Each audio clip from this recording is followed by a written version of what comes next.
aujourd'hui on va parler d'histoire coloniale française. Alors je sais, c'est des temps compliqués, on est tous et toutes un peu perdus. Après Dominique de Villepin, c'est Jean-Michel Apathy qui est devenu notre chef, à nous les islamo-gauchistes. Écoutez, bienvenue chef Jean-Michel, installe-toi. Oui, parce que Jean-Michel Apathy a démissionné de RTL suite à son refus de s'excuser publiquement d'avoir comparé les massacres d'Oradour-sur-Glane aux massacres coloniaux de la France en Algérie. Et ça s'est passé dans un débat avec Florence Portelli, qui est sénatrice LR. Vous savez, chaque année en France, on commémore ce qui s'est passé au Oradour-sur-Glane, c'est-à-dire le massacre, vous comparez ça le massacre de tout un village. Mais on en a fait des centaines, nous, en Algérie. Est-ce qu'on en a conscience? Michel, on s'est comporté comme des nazis en Algérie? Mais les nazis n'existaient pas, on ne s'est pas comporté comme des nazis. Les nazis se sont comportés comme nous l'avons fait en Algérie. Alors aujourd'hui, on va essayer de comprendre quel est notre problème avec notre histoire coloniale.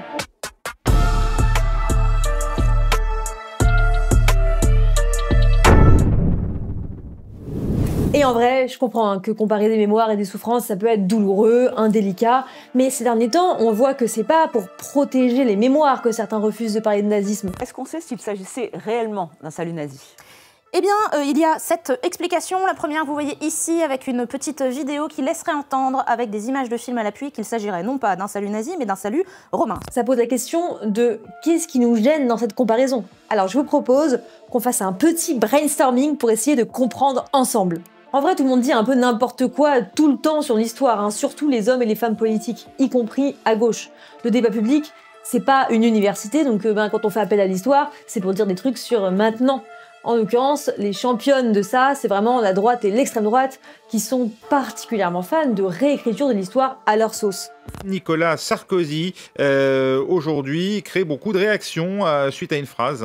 Nos ancêtres les Gaulois, ce qui figurait d'ailleurs dans les manuels, on s'en souvient, sous la Troisième République. Voilà. Et le Puy du Fou est devenu, aujourd'hui, un des hauts lieux de la mémoire vivante du dépôt millénaire. La façon dont vous vous comportez avec tellement de légèreté n'est pas sans rappeler certains moments de notre histoire. Celle du 5e siècle, la chute de l'Empire romain. Rome tombait alors dans la décadence. Parce que le vrai problème avec le fait de dire que la colonisation, c'était un stage de développement personnel, ou comme ceux qui regrettent le Moyen-Âge ou l'Empire romain avant la décadence, ou je sais pas quelle période les hommes étaient censés être de vrais hommes, ben c'est pas seulement que ça a rien à voir avec la réalité historique, c'est surtout que c'est complètement réactionnaire. Alors bon, à côté, la comparaison de Jean-Michel Apathy à Oradour, franchement ça paraît pas si fou, hein. Surtout que c'est loin d'être le premier à l'avoir faite. Faut avouer que quand on connaît les crimes commis par la France en Algérie, on a un peu de mal à voir en quoi c'est radicalement différent du nazisme, hein. Je vous encourage à aller voir la vidéo d'Histoire crépue et celle de Luma sur la comparaison entre le nazisme et la colonisation en Algérie. Il y aura des liens en description. J'ai toujours rêvé de faire ça. Le lien entre nazisme et colonisation, c'est pas une nouveauté, c'est quand même quelque chose qui a été fait par des gens très différents, et même juste après la guerre, hein, alors que ça venait juste de se produire. Aimé Césaire, par exemple, il l'a fait en 1950 dans son discours sur le colonialisme, et Hannah Arendt, elle l'a fait en 1951 dans Les origines du totalitarisme. Bref, ça sort pas de nulle part. Avouez que c'est quand même un petit peu chelou que les gens s'évanouissent sur le plateau, comme s'ils avaient vu Jordan Bardella rentrer dans l'amphi-N de Tolbiac. Et en même temps, pas si bizarre, puisque la droite, elle a vraiment un problème avec cette histoire. En 2005, par exemple, sous Chirac, alors qu'on avait notre grand délinquant préféré au ministère de l'Intérieur, trop de bons souvenirs, il y a une loi qui a failli passer qui obligeait les manuels scolaires à mentionner le rôle positif de la colonisation. Ce qui aurait du coup associé les historiens et les historiennes au révisionnisme, hein. Donc les historiens et les historiennes, celles et ceux dont c'est précisément le travail de pas faire dire n'importe quoi à l'histoire. Le problème de la droite avec la réalité historique, c'est que ça colle pas avec la construction d'un roman national où on a le meilleur rôle, un roman national héroïque et immaculé, puisque manifestement on a le syndrome du personnage principal. Mais ce qui est fou avec le déni de la violence coloniale, c'est à quel point elle est documentée, à quel point il n'y a aucun doute là-dessus, hein, parce que les massacres, les enfumages, la torture, ça n'a jamais été secret. Les soldats, ils n'ont jamais dissimulé leurs crimes, ils les écrivaient, on a même des archives, c'était dans les journaux, c'était débattu, puisque même certains grands défenseurs de la colonisation, ils trouvaient qu'on colonisait un petit peu trop sauvagement quand même. Écoutez par exemple cette lettre d'un soldat qui s'appelle Lucien de Montagnac en 1840. « Nous nous sommes établis au centre du pays, brûlant, tuant, saccageant tout. Quelques tribus pourtant résistent encore, mais nous les traquons de tous côtés pour leur prendre leurs femmes, leurs enfants, leurs bestiaux. Voilà, mon brave ami, comment il faut faire la guerre aux Arabes. tuer tous les hommes jusqu'à l'âge de 15 ans, prendre toutes les femmes et les enfants, en charger des bâtiments, les envoyer aux îles Marquises ou ailleurs, en un mot, en finir, anéantir tout ce qui ne rampera pas à nos pieds comme des chiens. Qui veut la fin veut les moyens. Selon moi, toutes les populations qui n'acceptent pas nos conditions doivent être rasées. Tout doit être pris, saccagé, sans distinction d'âge ni de sexe. L'herbe ne doit plus pousser où l'armée française a mis le pied. Et ça, non seulement c'était pas un secret, mais c'était pas non plus trois zinzins dans une cave qui écrivaient des trucs sur les murs. Bugeaud, le gouverneur de l'Algérie au moment de la colonisation, il appelait explicitement à exterminer les Arabes jusqu'au dernier. Et il avait jusqu'à l'année dernière une avenue à son nom à Paris. Et c'est loin d'être le seul, il y en a des centaines. Cette histoire, c'est pas qu'elle est cachée, au contraire, elle est exposée partout dans l'espace public, mais on n'en parle pas, ni à la télé, ni à la radio, ni à l'école, ni dans nos familles.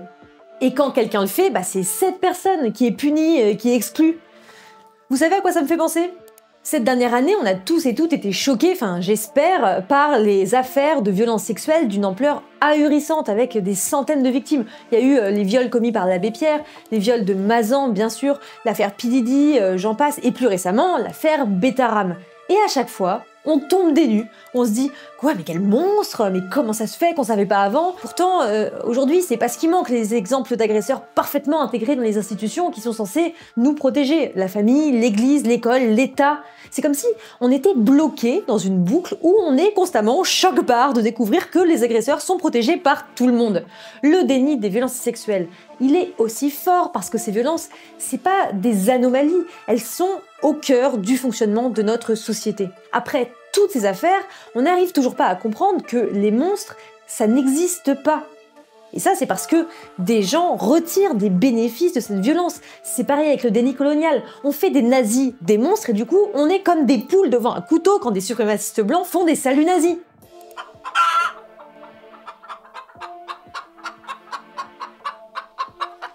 Alors je veux bien qu'accepter qu'on n'est pas le héros de l'histoire, ça met du temps à imprimer, mais bon, normalement, on se rend compte qu'on n'est pas le nombril du monde entre 4 et 6 ans. Là, on n'est vraiment pas les couteaux les plus affûtés du tiroir, on va pas se mentir, mais ça nous arrange bien, parce que, comme je vous disais, quand on parle de l'histoire, c'est pour parler du présent et regarder en face la réalité historique, ça nous obligerait à reconnaître qu'on bénéficie encore très largement du système colonial. Parce que là, on parle de l'Algérie, mais l'impensé colonial, il va bien au-delà, La colonisation, elle est partout, dans ce qu'on mange, dans ce qu'on porte, dans ce qu'il y a dans nos musées, dans nos villes, dans l'énergie qu'on utilise pour se chauffer, dans notre statut à l'international. Tiens, la puissance nucléaire française, par exemple, les essais nucléaires, vous pensez qu'on les a fait où? Dans les jardins de l'Élysée? Bah non, c'était en Algérie et en Polynésie. Et il y a des gens qui en subissent encore aujourd'hui les conséquences. Quand on commence à se rendre compte que la colonisation, c'est pas l'histoire des autres, à quel point c'est présent dans nos vies et tout ce que ça implique, mais ça donne le vertige. Et c'est pas évident de se rendre compte, on est d'accord, Moi, au lycée, j'ai pas le souvenir d'avoir compris l'actualité de la colonisation. Pour moi, la colonisation, c'était des cartes avec un peu de bleu en Afrique, un peu de bleu en Asie, des dates, des guerres, et puis c'est terminé, on passe au chapitre sur les guerres au XXe siècle. Et je savais que c'était pas bien la colonisation. On m'a pas non plus appris le temps béni des colonies, mais je me représentais pas ce que c'était matériellement. Je me représentais pas les massacres, la spoliation des biens, les viols, l'exploitation des ressources naturelles et tout ça justifié par les sciences, théorisé au niveau de l'État. Et puis, plus tard, l'ingérence pour garder les avantages économiques, la collaboration avec des régimes dictatoriaux, la mise en place de gouvernements fantoches, l'écrasement des mouvements populaires. Tout ça, j'ai appris beaucoup plus tard et à peu près en même temps d'ailleurs que j'ai compris ce que c'était que le patriarcat. Quand j'ai compris que le racisme, comme le patriarcat, c'était pas juste des inégalités qu'il fallait un peu corriger, mais un système de domination profond qui englobe tout. Et on va pas se mentir, c'est pas marrant de se rendre compte de tout ça. Alors pourquoi on se l'infligerait, après tout? Pourquoi c'est si important? Mais parce que c'est pas du passé. La France, elle profite encore très largement de la colonisation aujourd'hui. Et l'impensé colonial, il nourrit le fascisme. Vous pensez que ça sort d'où, le fascisme? De la perruque de Trump? Du gros cerveau d'Éric Zemmour? Ils sont pas si forts que ça, Ils arrivent à réveiller des affects réactionnaires en nous, certes, mais on va pas se mentir. C'était pas si difficile, Les affects réactionnaires, s'ils étaient endormis, ils faisaient une micro-sieste, ils faisaient une power nap. Tant qu'on ne regardera pas notre histoire coloniale en face, on est condamné à plonger la tête la première dans ce qui sera pas exactement du nazisme, mais qui sera un régime fasciste qui n'aura rien à lui envier. Et je vais pas vous mentir, on n'en est pas loin. Hein. Je vous rappelle ce que disait notre actuel ministre de l'Intérieur il y a 2 ans. Mais ce sont des Français par leur identité. Et malheureusement, pour la 2e, la 3e génération, il y a comme une sorte de régression vers les origines ethniques. On fait difficilement plus explicite là en termes de pensée suprémaciste, hein, mais ça, c'est juste la pointe émergée de l'iceberg. Si on se concentre juste là-dessus, on passe à côté de l'immensité de l'impensé colonial. Comme les viols de Mazan, c'est la version extrême de ce que sont les violences sexuelles dans un système patriarcal. C'est des violences qu'on refoule à l'échelle de toute la société. Donc je vous encourage de toute évidence à vous renseigner sur notre histoire. Sur YouTube, ici, vous avez la chaîne d'Histoire Crépue. Et puis vous pouvez, je sais pas, regarder des films, par exemple, qui ont été réalisés par des personnes colonisées. Et sur la domination blanche, je vous recommande ce petit livre qui a été écrit par Solène Brun et Claire Kosker, qui a été publié chez Textuel. Et c'est très bien, c'est très facile à lire et c'est très intéressant. À bientôt.